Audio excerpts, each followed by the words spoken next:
परिवार के एक पति पत्नी में काफ़ी बड़ा झगड़ा हुआ। यह झगड़ा उन छोटे मोटे झगड़ों से ज़्यादा गंभीर था जो हर पति पत्नी में समानता होता है, क्योंकि इस झगड़े में एक दूसरे की आलोचना करते करते बात इतना बिगड़ गई थी कि पति पत्नी एक दूसरे से अब तलाक मांगने तक बातें करने लगे थे। संयुक्त परिवार के बाकी के सभी लोग बहुत परेशान हो गए और वह सब किसी तरह इन दोनों को समझाकर इस झगड़े का अंत करना चाहते थे। अब सभी के प्रयास काम नहीं आए तो लोग पति पत्नी के इस जोड़े को घर के सबसे बुजुर्ग सदस्य यानी दादाजी के पास ले गए। जब दोनों पति पत्नी दादाजी के कमरे में प्रवेश किए तो दादाजी ने उन दोनों को बैठने के लिए कहा और फिर पूछा कि बताओ तुम्हारी समस्या क्या है। दोनों पति पत्नी एक साथ बोल पड़े और एक दूसरे पर आलोचनाओं की झंडी लगा दी। जितनी कमियां पत्नी अपने पति में गिना रही थी, उससे ज़्यादा कमियां पति भी अपने पत्नी में गिना रहा था और कई मिनटों तक यह सिलसिला चलता रहा। दादा ने भी इन दोनों को नहीं रोका और इनको अपना अपना गुस्सा एक दूसरे पर उतारने दिया। आखिर में जब दोनों एक दूसरे की बुराइयां करके थक गए और शांत हो गए, तब दादाजी ने उन दोनों से कहा, अब दोनों एक दूसरे की कुछ अच्छाइयाँ बताओ।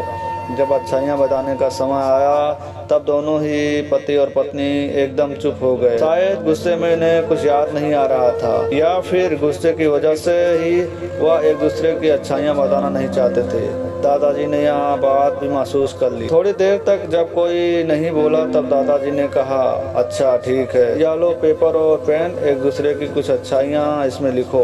पति पत्नी दोनों ने ही पेपर और पेन लिया और एक दूसरे से काफी दूर जाकर बैठ गए। थोड़ी देर तक न पति ने कुछ लिखा और न पत्नी ने। फिर पति ने पेपर में कुछ लिखना शुरू किया। उसे देखकर पत्नी ने भी अपने पेपर में लिखना शुरू कर दिया।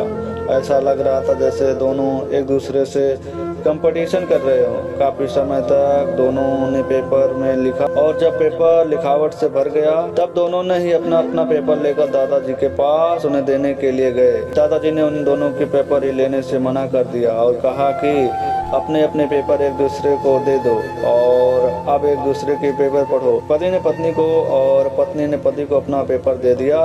वह एक दूसरे के पेपर पढ़ने लगे। थोड़ी देर बाद पति और पत्नी दोनों के ही आंखों में आंसू थे। पेपर में अपने बारे में लिखी अच्छाइयाँ पढ़कर पत्नी तो फूट फूट कर रोने लगी। पत्नी को रोता देख पति उसे चुप कराने के लिए दौड़ पड़ा और माफी मांगते हुए उसे मनाने लगा। पत्नी ने भी पति से माफी मांगी और माहौल ऐसा हो गया जैसे कोई झगड़ा नहीं हुआ था। दोस्तों, कमियां और खूबियां जगत के हर इंसान में होती हैं।